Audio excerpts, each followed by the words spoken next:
This story began when our protagonist Hiroshi Yamada, aged 42, was transcended into some place by a flick of a finger from someone else. We then find him in an extremely tight spot. Now, the story turned back in time, and we found Hiroshi surrounded by white space all around. Even at that time he thought that he was lost. He was asking his own mind, where could he have been? He tried to remember and push back in his mind to think about and let him know about what actually had happened. He remembered that last time around he was found driving home from his work inside of his car, at the same place, standing still. He then thought, what if he had gotten into a car accident and died? Relating to this thought alone, he thought that it wasn't up there as that bad of a thing, as his parents had already died off, and there was no kind of a family to him that could grieve him. As he was still circling around these thoughts, a wild man appeared in front of him asking about what a middle-aged guy like Hiroshi, the protagonist, would do there. Hiroshi thought that this guy was surely an angel. He told him that it was pretty sure to him that his family, which had been Buddhist, would have led to this moment that he had met an angel in heaven. The almost angel of a person then replied to him that Hiroshi, the protagonist, was not actually dead yet. Hiroshi suddenly got frightened and asked him if he had not actually died. Then what was all of this? A dream. The angel then replied to him that the world that they both were currently in was known as Riemsia, which was known as a god's world. Hiroshi again started to panic out. He thought that he was in a different world, and that too a god's world altogether. The angel, who was known as Mia, thought to herself that they had needed a more flexible teenager for that kind of a job, and then started to blame the god of earth for this particular thing. In her mind, all of this occurred as Hiroshi apologized to her for the presence of a middle-aged guy showing up there. Mia then proceeded to ask Hiroshi if he had known something about the other worlds at all. Hiroshi sarcastically replied that he too was an otherworldly creature known as otaku before he was in his 20s, and that also kind of had a nostalgic impact on him in that moment. Mia had enough of Hiroshi's talks and decided to give him an explanation about all of what had happened. Finally, she told him that she was the creator of the world that they were residing in. To this hero, she exclaimed in pure disbelief. He asked her if she actually was a god. Hiroshi was scared and devastated by this fact. He kneeled down before her. To this, Mia's reply was that he shouldn't be begging in front of her at all. He shouldn't be kneeling down like that. She told him that he had been called upon to perform a job actually. He had to take care of some wild beasts that were getting out of hand lately. Hiroshi thought that the situation or job that was requested by her would have made him seem to himself like a hero. Mia told him that she couldn't interfere with the world that she herself had created because the gods weren't allowed to do so. But for the job to actually be completed, she would have needed someone or the other at some point of time. Thus, she decided about Hiroshi, and that there would be no problem if she had given him the powers to do the job. Hiroshi's eyes were shocked. He thought that this was the whole reason for him being summoned there. Mia thought that Hiroshi would take up a lot of her time trying to catch up with all of her explanations. She proceeded to provide him with the god's divine protection. Mia started to provide him with 3 cards, out of which he had to pick one. Hiroshi then chose one of the cards without thinking too much about it. Mia asked him if he wanted to pick those cards so thoughtlessly, as other people who had pulled up the cards had put their thoughts into it. To this, our protagonist replied with a statement stating that no matter how much thought he had put into pulling the cards,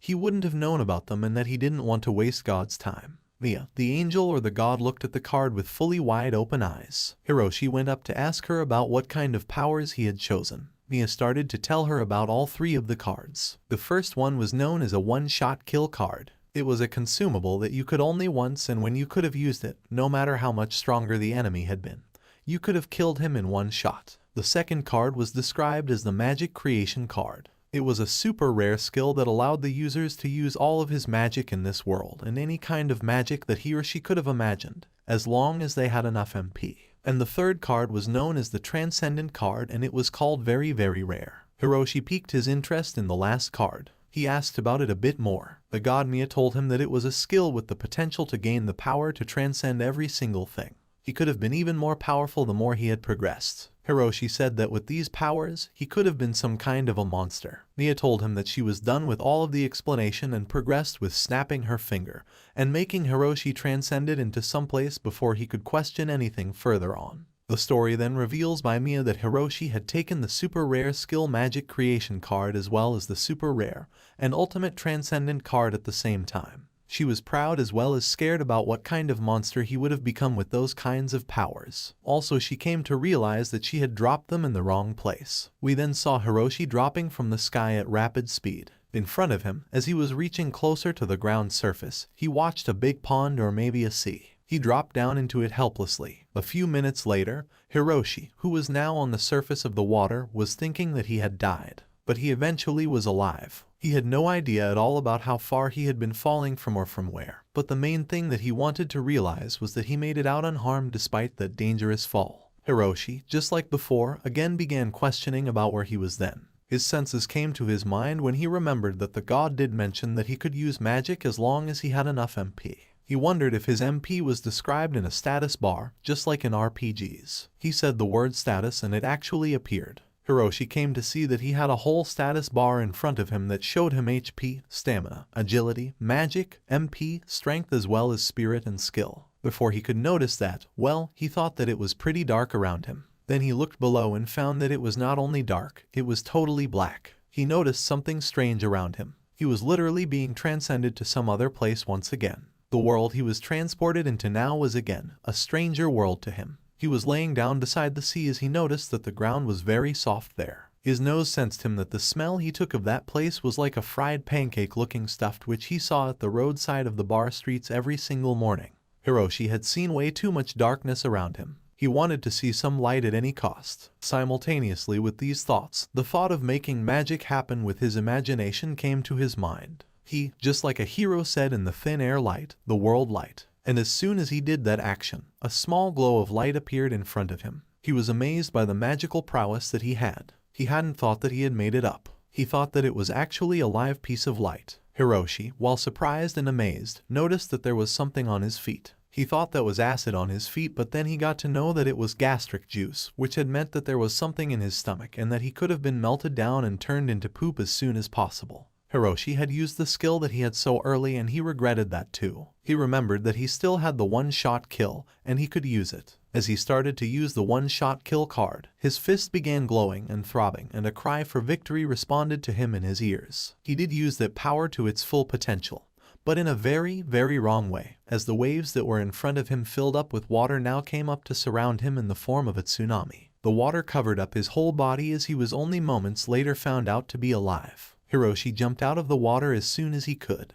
but was still surrounded by water all around him. He noticed the dragon-like looking animal and thought if there were going to be monsters like this all across the world that he was in. A voice then echoed in his ears, describing that it was the raid boss that he had defeated just now. Hiroshi just couldn't understand how he had defeated something like that. He remembered that the raid boss was known as an extremely difficult boss that multiple parties would take on together to defeat. He was angry with Mia that even at the beginning he had been dropped with such a dangerous level animal. Despite all this, he had come to know that he did level up. Just as the status bar in front of him before, he saw the screens of him leveling up one after the other and that too more than 10 times. He was waiting for these kinds of screens to end as they went out one after the other for about 15 minutes straight. And then they finally ended. Hiroshi got to know that he had at least reached a level that had activated his transcendent skill finally. This status bar also represented that he would now receive an additional amount of stats equivalent that would have been 100 times of his transcendent skill. Hiroshi was turned by this fact. He had just been thrown into the world and had leveled so far, so quickly. It stunned him. He went about to check his stats and saw astonishing numbers. The numbers he had seen previously were nothing compared to the numbers that he had now. He did still have the numbers that he had previously before, but the transcendent skill allowed him to have more than 100 times of his powers as was shown by the numbers. He called out that the numbers he was having after the transcendent skill had been acquired were just over-leveling to him.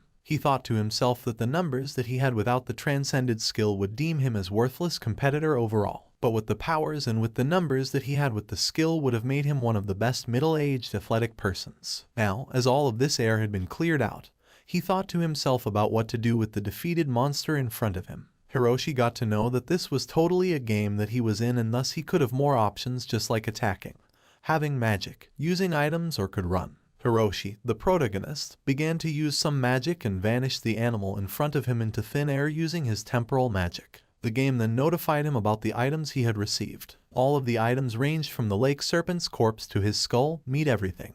The game then went on to notify him the items that he had collected about now would have allowed him to stop or progress time at his own will. Hiroshi was surprised by this fact, and as soon as he could, he stopped the time in the world that he was in. Then he looked at the place he wanted to reach with his fingers and thought if he could save all of his time by progressing it further and reach right there by swimming. But using time to progress forward made him skip all of the swimming part and just as reach there in time. The game again notified him that the transcendent skill starts could have been adjusted anywhere from 1% to 100. He checked his stats again to know about what had happened. He noticed that his HP as well as MP hadn't changed, but all of the other factors had dropped down considerably just after using some transcendent magic. Hiroshi had now reached the forest that he thought had its own vibe to it. By this time, Hiroshi had completely realized that he was in an RPG by all means. He thought to himself that if he actually was in an RPG, he would have surely encountered a few monsters in the forest. Or maybe he would have encountered none, just dependent on his luck. And maybe the protagonist's luck was not that good as he encountered a bear-like monster in front of him as soon as he entered the forest. The monster began chasing him afar. Hiroshi was then eaten up by this monster. We then saw the story from Mia's perspective. It was just another game to God. She wondered if he had actually died in about 5 minutes after being summoned. It would have been a new record, but it was very boring that he couldn't even do that. It was all just entertainment to her. We then saw that she was the one that leveled up him 100 times more just to provide him a little sauce for her own entertainment. She had been watching him all along, from the point that he was waiting for his status bar to stop showing to him that he had leveled up. This was all just fun to her, watching a middle-aged guy who wouldn't have normally had any talent in his world. No matter how hard he had tried, was now summoned into another world altogether and had been blessed with super rare skills. Little she had known that the guy that was summoned by her would have become her biggest mistake, as that incompetent middle-aged guy who was there only by mistake was about to become the strongest hero in history. The story then continued in the forest where there were two kids having a conversation. Both of them were of the opposite genders. They were having a discussion about whether the information given to them in exchange for 5 silver coins was worth it or not. They then further discussed the possibility of golden bears ranging around them, but soon thought that this might not be the case, that could happen at all. And just before they could predict anything else, they were surrounded by the voice or sound of that golden bear itself. The guy of the two with sword in his hand leads the charge towards the golden bear, but he is horrified as well. They reached the sound and found that it was a man who was going to battle against that horrifying creature. It was Hiroshi. Yes, he was alive, as Hiroshi thought that he should have finished the golden bear as soon as possible and also had to save his transcendent start so that he couldn't kill anyone else. The kids talked with each other about how an average man was going to take down the golden bear with his bare hands or not. They noticed that his clothes were weird. Hiroshi began using his transcendent power and set it up to 10% only for that creature. Hiroshi then got distracted by the kids' voices, and as he looked behind him, the golden bear attacked him with full force of his. Hiroshi came flying down in front of the kids now just after a single punch from the bear. Hiroshi, the protagonist, even though he had been laid down after a fight, was ready to greet them both. Told them to introduce themselves as well, as he introduced himself to them now that the big bear had been confiscated. He first of all apologized to both of them for making them see such an undeserving fight. They introduced themselves as Adventurer Tina as well as Adventurer Rick, while Hiroshi told them that his name was Hiro. Hiroshi proceeded to ask them about what they were doing in such a dangerous forest. Both the adventurers told him that they were on a quest, while making Hiroshi think that an adventurers guild had existed in that world. Tina then proceeded to ask him about what he was there for. He said that he was there only to train himself. As he said that, Rick pointed a finger at the corpse pile of the monster that the protagonist had defeated earlier, making him think if he actually did need training at all or not. Hiroshi told them that he was not training to become stronger or to kill.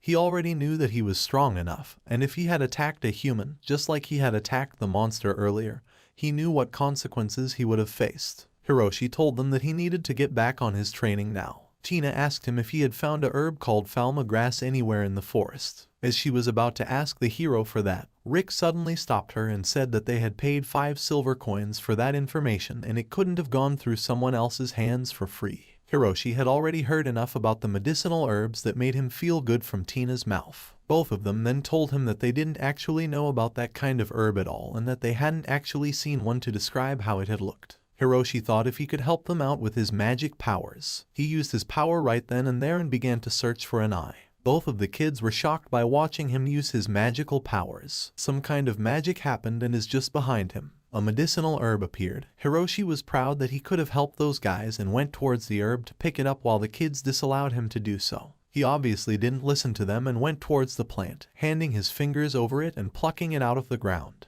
Hiroshi was shocked to see that it wasn't actually a plant or a herb, but actually a creature that looked disgusting to his eyes. It made so much of a noise that even moments later, Hiroshi's ears were still ringing. Hiroshi was shocked to know about how both of the kids were not shaken down enough as much as him. Hiroshi's body was bailed out quickly by the transcendent left powers, too. Hiroshi had keen interest in the animal or creature that he had just plucked out of the ground. He asked them again about what it was. Rick told him that it was a mandragora. Hiroshi was sad that he had done what he did with the creature. He didn't even have any of his HP left to give out to the animal and felt sorry about the same. He asked the adventurers if they had any kinds of healing items with them. They told him that they had a potion left each, but those were so expensive that they didn't even want to use it unless they were about to die at all. Tina then proceeded to tell him about the quest. She told him that they were researching 10 falma grasses in exchange for 5 gold coins and that a potion had cost them 1 gold coin, so if they could have used 2 of them, they would lose a lot of their profit. Hiroshi understood their situation and then asked them about what their healing magic could do. Rick told him that it was impossible for them to use healing magic. Tina told him that the people who could use healing magic were very rare in that kind of world, and the high-ranking parties would take them all for themselves. Hiroshi wondered if the big parties would take such people, then the small parties like themselves wouldn't even have a little bit of a chance at all. He noticed that the kind of people who could use healing magic in that place were indeed very rare. Hiroshi remembered that when he used the magic card he got, he wasn't only creating, but was also being able to use all of the existing magic. He wondered if that could mean that if there was an existing healing spell that had a name, Hiroshi had to try it out. He wondered if the kids were suitable enough for his magical healing spell to work upon, and that they wouldn't be denying him that. He walked heavily towards both of the adventurers and shouted loudly in the forest about them healing perfectly. Magic began to happen. The forest around them began to glow as their HP came back rapidly. They were healed up to their cores. Hiroshi, the protagonist, had successfully used the healing magic upon them. The adventurers were surprised, honestly, and asked who Hiroshi actually was. They couldn't believe they had found someone with as rare of a power as his. Tina told him that a simple light or fire could have been used, but he used it perfectly. It was the highest level of magic that was seen by them, and not even the best priests in the church could have done that to them. Hiroshi realized soon enough that there were chants that could be used to create multiple types of magic, and that magic creation didn't teach him anything like that at all. Hiroshi now wanted to change the topic, to not let them know much about himself. He asked them about the strange creature that he had plucked out earlier. Rick told him that he thought of selling that creature, but he wasn't listed on the guild's price sheet and he had heard that they fetched such a high price that the people risking their lives to find them had died. While saying this, Rick handed it over to Hiroshi and told him to sell it for how much ever he could have gotten. Hiroshi, even though he was taken aback by the fact that he was not even registered as an adventurer, took it just to make the topic change. While going away from them and bidding a goodbye, Hiroshi's stomach made noise. It screamed in hunger. Both of the adventurers heard this soon enough and asked him if he would like to have some food. He told them that he already had food for himself. Rick thought that Hiroshi meant to eat up the golden bears and how it would have taken him a whole night just to break it apart. But Hiroshi, as he was with this magical guy here, proceeded to break apart the meat of the golden bear as well as cook it in just a few minutes, all by his magic. The adventurers again couldn't believe what he had done. He had broken down and cured it all within a second, all while extracting a meat out of it, that too, a cooked one. Tina asked him about being a great sorcerer and why the hell was he even in that forest. To this, our protagonist replied that he didn't want to be called a great sorcerer by any means. He came to his senses, realizing that he had again used the magic he had possessed carelessly in front of people. He told them he was doing all this just because he didn't want to be tied down by any monster or anything else at all, and that is why he didn't want to be asked about it too. All three of them then enjoyed the golden bear's cooked skin meat as dinner. Hiroshi, while eating the delicious meat, thought that he had managed to fool them off easily. Rick thanked him for the food that he had just provided, but with magic, while Tina asked him about what he was going to do now. The hero Hiroshi expanded upon this question as he said that he would be doing more training in the forest. Tina then didn't hesitate in asking him if he would be helping them in their quest. While Hiroshi questioned himself if he was suitable enough to help them in their quest, Rick was charged up rapidly. Just like Tina, Rick asked him if he was only going to fight monsters in the forest, why not come along with them? To this, the hero Hiroshi replied agreeably. The story then cut to a fairy who made white glowing magic in thin air just like Hiroshi had done at first. We cut back to Hiroshi as we saw that he was a middle-aged guy who had never ever had younger kids rely on him in his previous life and world. but in this world had a change of heart and peace and had decided to help these kids in search of their quest. They were wandering around in the forest in search of their quest, while Hiroshi was in the search of more monsters. Hiroshi had previously made a rough search with the search eye and had found the dangerous mandragora, and thus thought, why not to search for their quest's ulterior motive, that was the Falma grass. Both the adventurers were just in awe of his mindset and his magic. Hiroshi thought why nothing had happened around him, even though he had just performed magic. The Falma grass wasn't found by his search magic yet. He stated to the adventurers that he may have needed a higher ground to look around and that the forest was pretty big for his magic too. As a solution, Rick pointed towards a mountain that could have been the perfect ground for Hiroshi's magic, and thus towards it they wandered. As they were on this journey, Hiroshi asked the adventurers about what actually was the Falma grass. Tina said that it was a treatment for Tisma's fever. Hiroshi had no clue about this and asked even further about what was Tisma's fever actually. Rick again, while shocked, replied that Tisma's fever was not contagious, but if it had contracted, the fatality rate could have reached over 80%. He further said that according to the doctors, the number of patients had recently skyrocketed and their medicine stocks were running out of fumes. Our protagonist got to know that it was indeed a very good case they were finding the grass for, and hurried up with the quest just due to this reason. But before they could hurry anymore, Rick told them to stop right there. Rick noticed that ahead of them were goblins. He told them that watching a single goblin meant that there were always going to be at least 30 more around them. Even more so, he stated that the goblins were actually G-ranked pests, and if they heard their friends nearby in the battle, they would have gathered around endlessly, which could have resulted in very troublesome outcomes. Hiroshi was only suited to be the best option here, as he had powers to attack them, but in his mind he didn't really want to kill enemies that looked human to him. He prayed to God that so that wasn't made to be dealt with those endless waves of goblins at all. He wondered which card he could have used to not kill but defeat them. Hiroshi used his magic card to sense any other waves of goblins. He didn't find any, surprisingly, but hadn't doubled down on that decision as he could only sense for about 10 meters out up until the level that he was in. Tina screamed at him to kill every single one of them with some offensive magic of his. She told him that it would have been very fine if he had defeated all of them before they had called for any backups. She was just behaving like a magic nerd who wanted the hero, Hiroshi's offensive magic, to grace her eyes. Hiroshi didn't even know what offensive magic was at all, but as soon as he had it in mind, he found the options on the status bar representing the attacks of an offensive magic. Before anything else could happen, Hiroshi began using his wind blade to make them fall into the ground or something. He screamed at the goblins, saying ground fall. The ground began to rise as all of the goblins were engulfed into it. Now that half of their bodies were half inside of the ground and the other half were on the top, he used another offensive magic known as the air blade. This attack just slid through their upper half bodies' necks, all while cutting them off. As the adventurers were standing behind him, saw his offensive magic work at his will. He was, surprisingly, not taken aback this time around and didn't feel any kind of guilt for killing the monsters. This thought led to him thinking about what if he had then got to a point when he would feel nothing even while killing humans. This fact surely horrified him in his mental state. After defeating the goblins, they moved forward. After a lot of walking, they finally made it to a good height from where he could have produced his magic. Rick described in their journey they had found even more goblins but had circled around from their eyesights to reach their destination. Tina had no idea why there were suddenly so many goblins around in the forest, while Rick wondered why there were so many golden bears, and that too at the edge of the forest. He thought that those golden bears were chased by something that would have led them to reach the further edge of the forest. On the mountains, Hiroshi saw a really big tree, but one knew that he couldn't reach it even by climbing onto it from the bottom branches. He wondered if something like an automatically stretching rope would have been perfect for this situation, but then realized that a chain that would do the same work and would have looked cooler. And so he began using his magic to create a chase chain.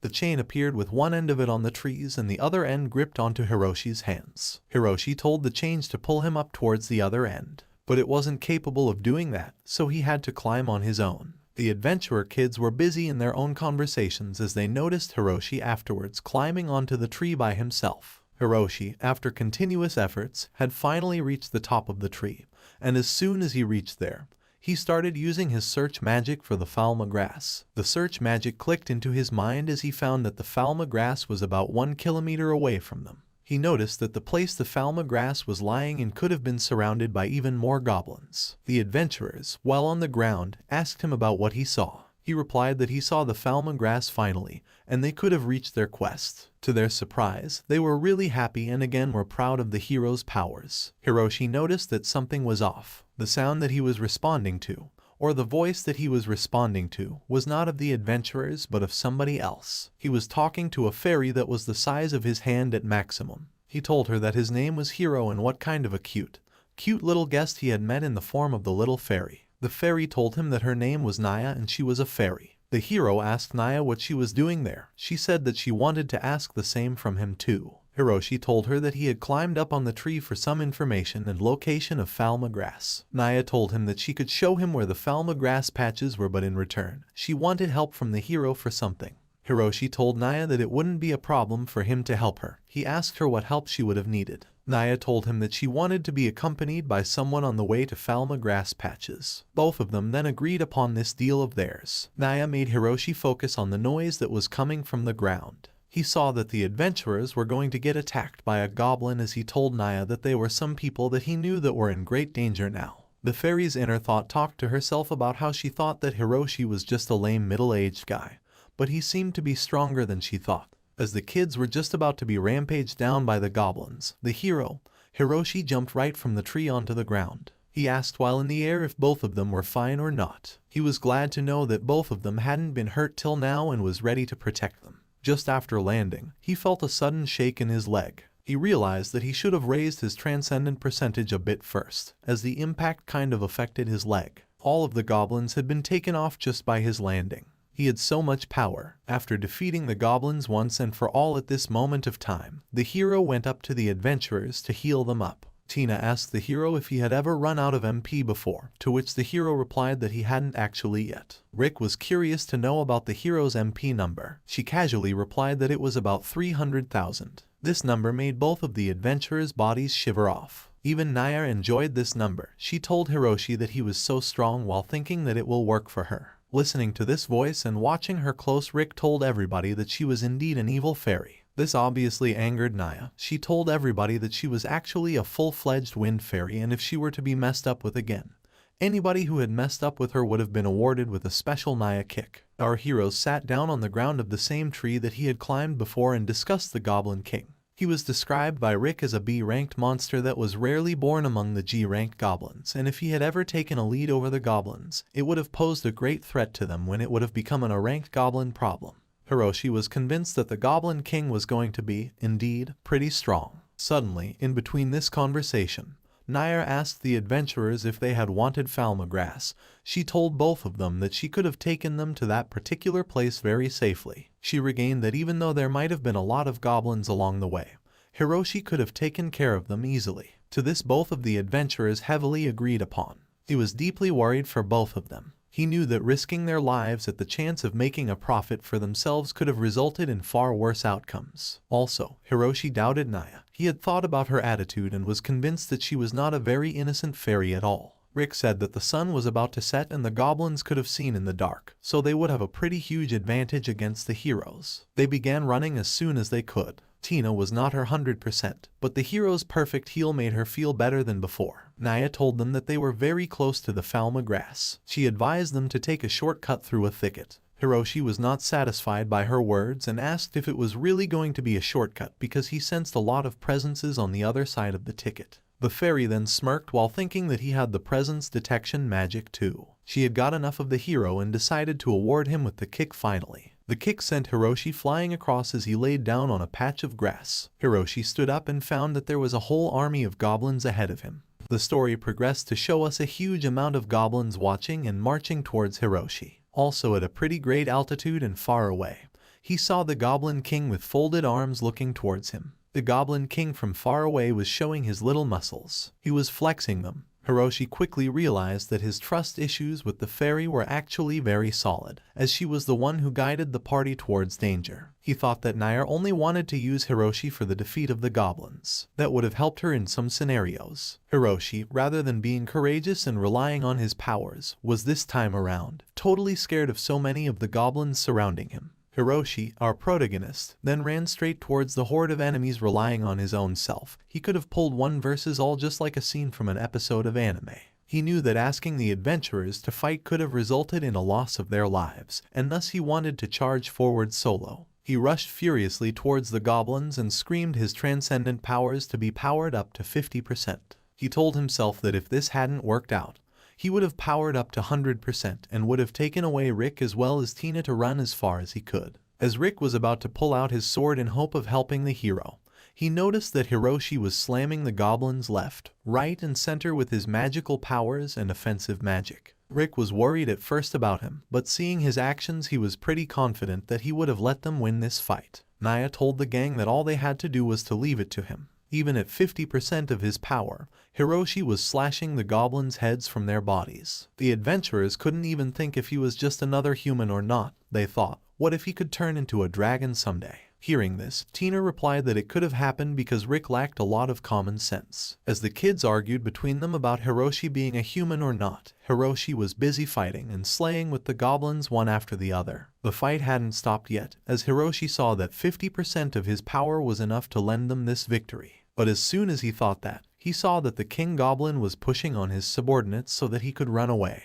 Poor of the King Goblin to do so, as Hiroshi pulled out his chase chain and pulled him right across. The King Goblin this time around was not scared. He looked Hiroshi in his eyes and started to pull the chain as hard as he could. And nothing happened. There was not even a slight movement in Hiroshi by the King's strength. Hiroshi asked him specifically if that was all of his strength or not. Now it was Hiroshi's time to pull the king. Hiroshi pulled as lightly as possible, which sent the Goblin King flying in the air. Hiroshi told him that he particularly didn't have any grudge feelings for the goblin, but he did wish that the Goblin King would have given up his survival of the fittest lifestyle. After saying this, the heroes slashed the Goblin King's body in half. Watching this course of action, all of the other goblins were scared the hell out of him. They rushed away as soon as they could. He had taken all of the goblins' wrath into his own hands and crushed them off. He thought that maybe this was Naya's ultimate goal, and that he had fulfilled it. Naya came up to him and told him how excited she was now that he had taken out all of the goblin army so easily. Hiroshi confessed to the fairy about her goal. He told her that it was her goal to get rid of the Goblin King as fast as possible by using the powers of the hero. He asked her why her goal was like this. She replied back that she didn't actually need a reason, and this statement alone was not enough to convince Hiroshi about her reasoning, as he wanted to know more. Suddenly, another fairy by the name of Riliaz appeared in front of them. She told the party that she was the captain of the guard of the fairy dwelling in that forest and thanked the hero for taking care of the Goblin King once and for all. Hiroshi was surprised to know all that and introduced himself to Riliaz as a hero. He further told that his contemporaries would go by the names of Rick and Tina, and both of them were adventurers. Naya came up to her Captain Riliaz and told that it was her all along, as she had used the middle-aged guy by the name of Hiroshi to get rid of that awful Goblin King. Riliaz got furious at this statement. She couldn't agree with Naya using other races to do her own work. Riliaz asked Naya if she had any pride left in her at all. She stated that being the sole reason why they didn't accept the applications of the fairies with black hair for the guard. The captain then asked Hiroshi if his name was Hero. She said that she would thank him later on for getting rid of the Goblin King who was after the Captain Fairy's dwelling.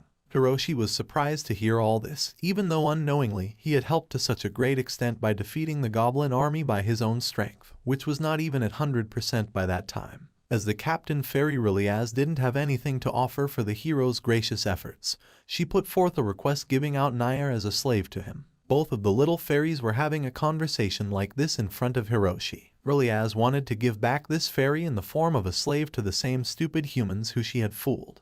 Hiroshi understood that Naya, as a fairy, wanted to get accepted by her race, and that was her sole reason for using Hiroshi as her puppet in defeating the army and its king. Hiroshi came forward to the captain and gracefully accepted her offer of a fairy slave. Hiroshi related to the slave fairy as he knew that she wouldn't get accepted no matter how hard she had tried. It was the fate he had too received when he was a salaried worker. Riliaz left Naya onto them and moved away. Rick and Tina had a discussion about how arrogant the fairies were. Tina told Rick that she had heard that fairies had different areas and as well as different personalities. She was sure as hell that they were just in an area with bad-mannered fairies. Naya was actually very hesitant of Hiroshi now, but also pleased. Hiroshi lended out his hand to reach out for the fairy's hand in a state of support. He asked her if she would have been fine with coming along with them. To this, the fairy replied agreeably. While Riliaz got back to her guard, her fellow fairies asked if they were actually in the middle of an operation to get rid of the Goblin King that she hadn't told them about. One more fairy said that she didn't know about it either way and couldn't believe that something like that was going out without anyone knowing about it. Isekai'd told them that yes, there was a secret operation going on around like that, and she had lied to all of the other fairies just so that those humans and Naya wouldn't come back later asking for them to return the favor. The other fairies were very proud of her. The story then cuts back to the god herself, Mia. She was still watching all of this story as entertainment. Mia too was proud of Isekai'd the fairy, as she too wouldn't have wanted to be indebted to lowly people like them, the humans. She was so proud of her that she thought that only the captain could have improvised something so smoothly like that. Mia further explained that the real Goblin King was still hidden. He knew about the middle-aged guy now and was hiding. Once the middle-aged guy would leave, the real Goblin King's power would have been restored by receiving it from the fairies, and by taking this power from them, he would have further evolved into a goblin emperor. To her, it had been hundreds of years since a goblin emperor had been activated. She said that the last one that called himself the Goblin Emperor of Darkness went around and destroyed everything. And when she remembered correctly, she got to know that 5 of the heroes had died too in the process of defeating him. She was sure that the other heroes that she had summoned were dealing with the demons, so if the Goblin Emperor had showed up, they would have to fight only the middle-aged guy who was Hiroshi. But Hiroshi would have been all alone in that fight. And finally, the party reached the Falma grass patch. Tina and Rick both had their eyes filled with sparkles after seeing their destiny come to life. Both of them began plucking out the grass as soon as they could, as well as much as they could. Hiroshi thought that to them, it was like money raining down upon them. You couldn't ever blame them for being a little happy like that. It was their quest all along after all. Hiroshi remembered about the kind of goblin equipment that he was given over by the RPG last night after defeating them. He was sure that the G-ranked goblin items would sell for dirt cheap, but he had also understood that the B-ranked items of a goblin would sell for a lot more than that. He accessed the status bar and started to find what kind of gifts he had been granted after defeating the Goblin King. He soon realized that after defeating him, he was gifted with a Goblin General Head Claw, confirming to his mind that it wasn't the Goblin King that he had defeated and the real one was still somewhere out there hiding. He remembered the Captain Fairy's words too, how she couldn't have expressed any gratitude for what he did for them. Hiroshi thought to himself that he had gotten in the way of their operation and seemed to have really hurt their pride. Also, if the Goblin King was still alive and if Hiroshi would have left him to the fairies, they would have been able to regain their honor all by themselves. Hiroshi didn't think telling about all of this to Naya would make much of a sense. Before he could think any further, he was interrupted by the adventurer's voice, stating to him that they had collected their gathering of the Falma grass and now their quest had been almost fulfilled. Hiroshi told them if that had been fulfilled, he would have loved to bring them both back to the town and that would have been the place for their goodbyes. As they reached the town, the movement of their parting ways occurred. Rick started to give out his hand to Hiroshi, demanding a final handshake, but Hiroshi was too frightened because of the amount of power he had. He could have broken Rick's hand in an instant. Only the hero, Hiroshi, as well as the fairy, Naya, were left around now. She asked him about what was going to be next for him. Hiroshi then told her that he had wanted to talk about this particular thing for a long time. He told her that he was not a person of this particular world. He had been brought from another world by God to get rid of the demons who had been causing trouble in this world. Naya could not believe his words at all. She couldn't really understand whatever he had said, but was fine with it. Hiroshi asked her if she could have helped him in defeating those demons, because he thought that there were already some other heroes working on the same thing. She then asked him about where those demons actually were. She had no reply. He thought that Naya was the one having their locations. She got really angry at him due to this statement. She asked him why she would know about them. She hadn't even heard about those things being anywhere around. Naya thought to herself that it may have been possible that the area that she was dropped in had to be different from the area from where the demons may have been coming. She told him that it was way too late to discuss all these troublesome things for the day, and it was getting pretty late in the night. Both of them set up a campfire as well as some dinner. The dinner was going to be the golden bear meat again that Hiroshi had killed way back. Naya told him that even though it was tasty, she was bored out of it pretty quick. Hiroshi also agreed on this statement as he found the food to be delicious, but eating it way too many times decreased its taste as well. He then magically made another kind of food item appear out of thin air with whatever kind of magic he had. As they were eating this graciously new meat food, a sudden sound appeared in their ears. A sudden armored man appeared in front of them. It was Barrett, a large person with handsome hair and a very pretty handsome face, covered in all the glory of her silver armor. Hiroshi noticed who he might have been and also noticed that he had a sword around his waist which could have resulted in danger for them. Barrett started to laugh at them. Hiroshi replied that it wasn't his fault that he made them guard up, it was just that he had gotten a little bit nervous. To this, Barrett gave us a prized reaction as he thought that Hiroshi didn't even care about his appearance and just responded politely. He thought of Hiroshi as a braver, middle-aged guy than he had looked. Both of them then began to quarrel about their ages. Each one of them thought that they were younger of the two. Hiroshi exclaimed that if a person was to be stood up and asked about who had been looking more older between the two, he would have surely replied with Barrett as the answer. Naya told both of them that they were old men indeed. Hiroshi told him that fighting like that was not going to be giving them anything, and seeing both of their ages at the same time would have surely helped in figuring out who was the younger one and who was the older one out of those two. This idea worked well for Barrett too. Both of them announced their ages to each other at the count of 3. Barrett was 39, while Hiroshi was 3 years older than him at 42. As a result, Hiroshi bent down on his knees, watching the ground closely, while Barrett began laughing at him. Barrett asked him if he was still hiding the numbers that were actually true for him, meaning if Hiroshi still was more than 42. Actually, Barrett, further on, stated who he was. He was an SS-ranked adventurer. Hiroshi told him that his name was Hiro and he was currently unemployed, while Naya stated that she was just another fairy. The strong man then sat down with those two at the camp. Hiroshi was surprised to hear that he was such a great adventurer, and that he ranked so well. Barrett asked him if he had ever known about the adventurer ranks at all. Hiroshi told the warrior that it was a little bit embarrassing for him because he hadn't really lived around with people all too often. Barrett stated that that may have been the reason for his weird clothes. He got in his own mind thinking about Hiroshi even more. He thought, what if Hiroshi was a spy from another country, as his clothes stood out way too much to him. But also his skilled perspective perception told him that Hiroshi was definitely not normal. Barrett thought that keeping a watch on him would help him get a better understanding of the guy. Hiroshi told him to forget about the clothes and wanted to know about his adventurer ranks. Barrett explained that the lowest adventurer rank was known as the G rank and the best one was known as the A rank. Naya proceeded to ask him about the SS rank that he was granted. He said that once an individual had reached the rank A, he would have started to get points from his country. Building upon those points could have made the individual rank up towards S, SS or SSS ranks. Hiroshi asked him if those titles were away from the country to try and keep the skilled adventurers all to themselves, to which Barrett replied agreeably. He said that his rank came with more freedom than of the knights that could be working for the country. The armored guy noticed that the meat had been cooked and it was ready to eat.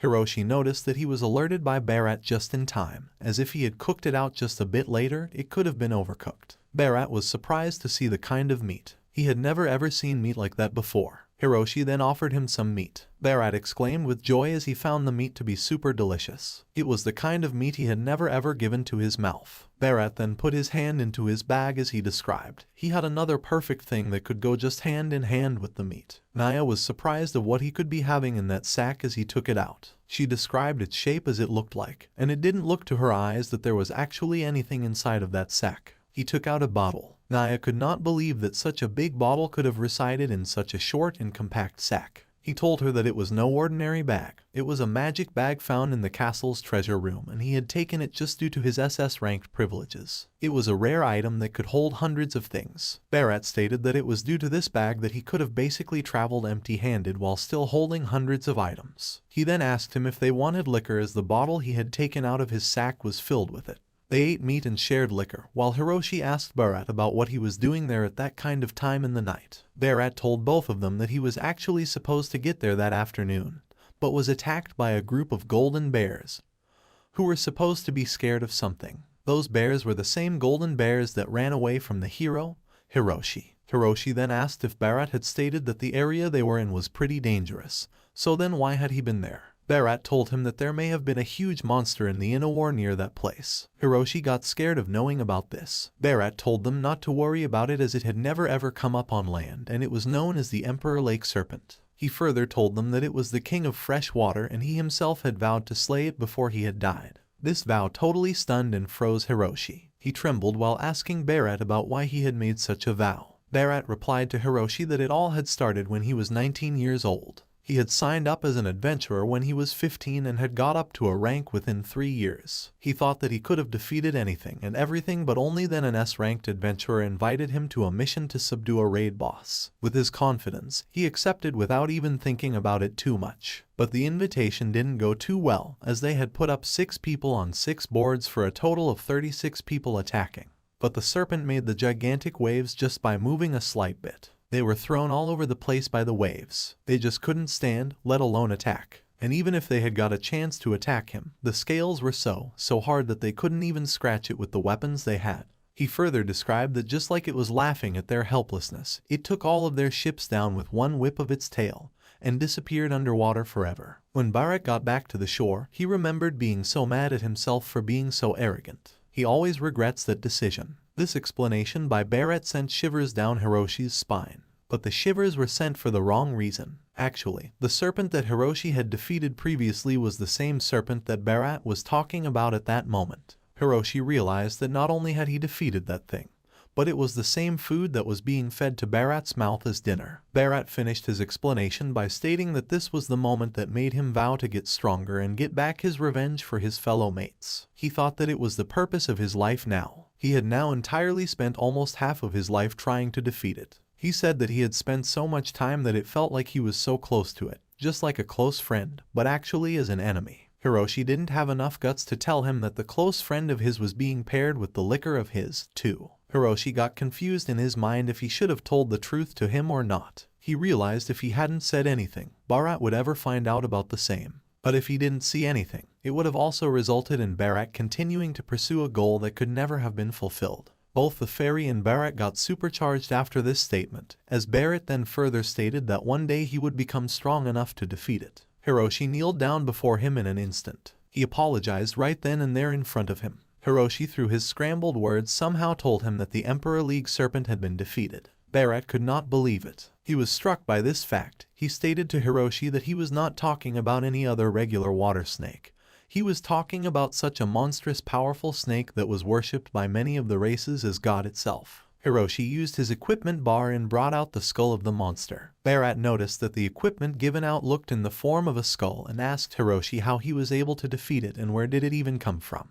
Hiroshi told him that the Emperor Lake Serpent ate him, so he had to use his last resort while inside of his stomach. Bharat asked him what his last resort was. Hiroshi replied that it was a consumable skill known as a one-shot kill, and that he could never ever use it again and it had guaranteed a kill no matter what the enemy could have been. Bharat was surprised he had never, ever heard of such a skill before and thought if Hiroshi could have used it only once. He wanted to check with someone in the quarry towns about that skill, but for that to happen, he should have made sure that the hero would have resided with him. Hiroshi again apologized because he knew he had done something awful and had no idea that Bharat was to be after it. Bharat told him that maybe it wasn't his fault after all because if he hadn't defeated the serpent, he'd surely have been his snack. He was more curious to know about how Hiroshi had made the skull appear out of nowhere. Hiroshi told him that it was just like his magic bag. Bharat told him straight to his face that it was practically impossible for someone to do something magical like this with their magic powers. Naya told Hiroshi that he really was a strong guy indeed and maybe Rick and Tina were just too naive to have gotten along.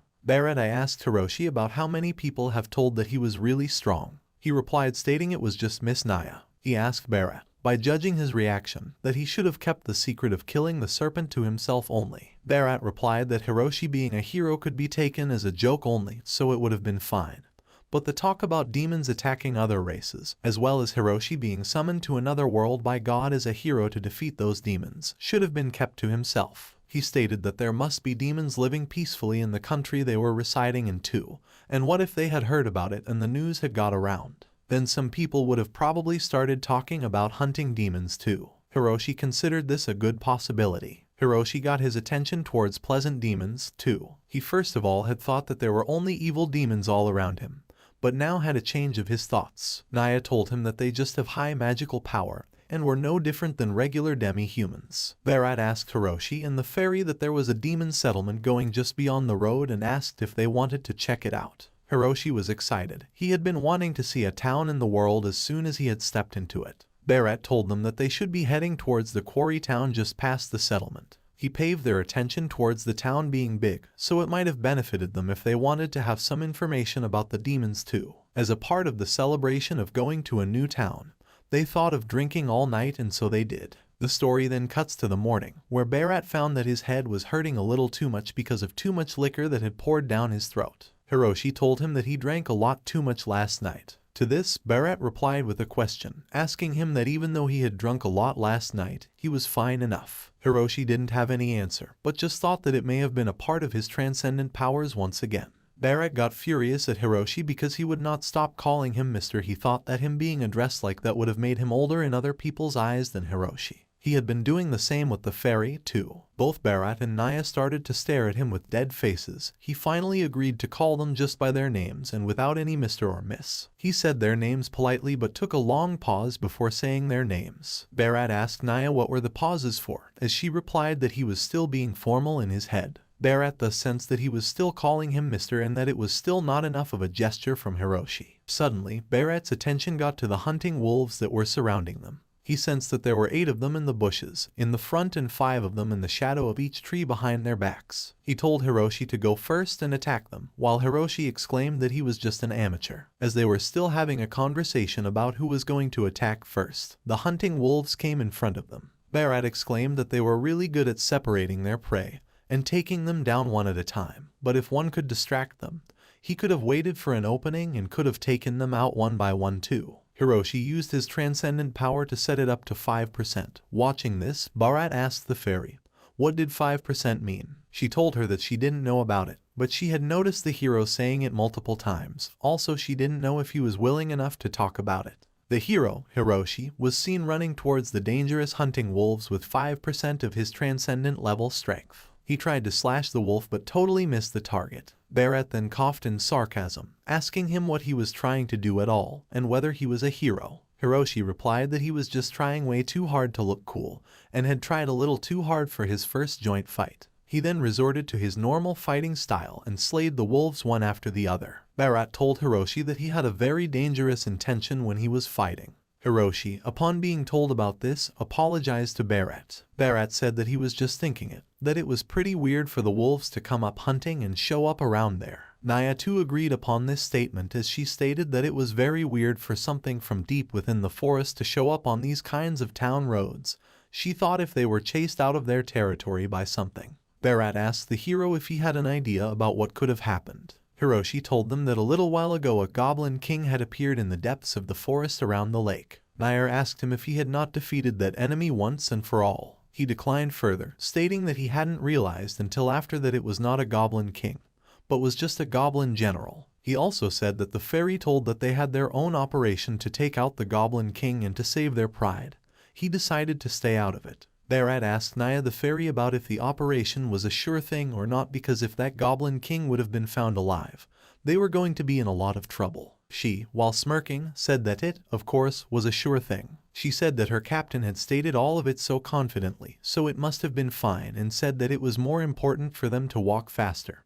Otherwise it would have let the sun slowly go down on them. Also, she stated that they were already late because of Barrett's hangover. Naya was starting to enjoy the trip even more, as she knew if she had told both of them that she would have never heard of her that operation, then the hero would have been kind and nice enough to help them out once again. After a few days, our members finally reached the demon settlement, which seemed like a very peaceful place at first to Hiroshi, while Barrett said that this settlement would have raised rainbow silkworms and produced silk products to keep themselves afloat. Rainbow silkworms were described as moth silkworms that could change their color based on any amount of light that they were given. The silk that was made from rainbow silkworm cocoons was rather rare in that town. It was treated as a luxury fabric in Kori town. Barrett noticed something strange in Hiroshi. He noticed that Hiroshi wanted to talk about his clothes. Barrett said that Hiroshi's clothes were weird enough and they had been ruined since both of them had met. Reasoning this as an answer also, Hiroshi stated that maybe it was time for him to buy some new clothes. Barrett asked him if he wanted to make his new clothes with some luxury fabrics. He told Hiroshi that those kinds of clothes were not meant to be a good fit for travelers or adventurers, and also they had no money to buy that.